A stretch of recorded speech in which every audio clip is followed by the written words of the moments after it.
was 6 years old. After 1689, the castle was quickly abandoned as part of the policy of the new government of William and Mary to centralise control of the whole of England and Wales.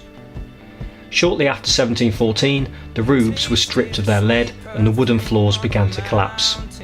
The stonework became overgrown with ivy, trees and shrubs. In 1722, English writer Daniel Defoe described the castle as the very perfection of decay.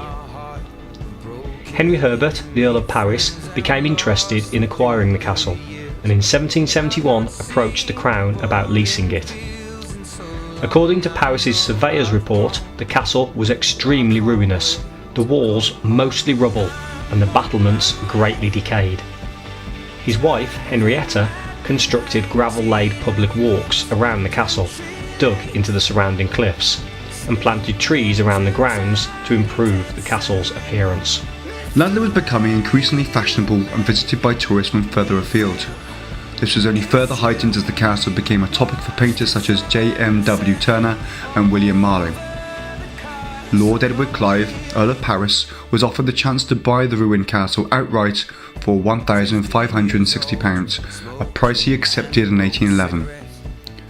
Between 1820 and 1828, the Earl converted the abandoned tennis court and the Castle Inn into a new, grand building called Castle House. When Ludlow became connected to the growing railway network in 1852, the number of tourists to the castle increased again, with admission costing sixpence in 1887. Tourists continued to visit the castle, with the 1920s and 1930s seeing many day trips by teams of workers in the region, encouraged by the growth in motorway transport. Meanwhile, the open spaces inside the castle were used by the local townsfolk for football matches and other similar events. During the Second World War, the castle was commandeered for use by the Allied military. The Great Tower was used as a lookout post, and the United States forces used the castle gardens for baseball games. Today, in the 21st century, Ludlow Castle is owned by the Earl of Paris, but is held and managed by the trustees of the Paris Castle Estate as a tourist attraction. The castle is at the centre of the Ludlow Food and Drink Festival each September. English Heritage considers Ludlow to be one of England's finest castle sites, with the ruins representing a remarkably complete, multi-phase complex. Some of the developments during this period lead to problems for historians. Pathways built through man-made holes in the outer bailey cause difficulty in understanding the original defensive positions.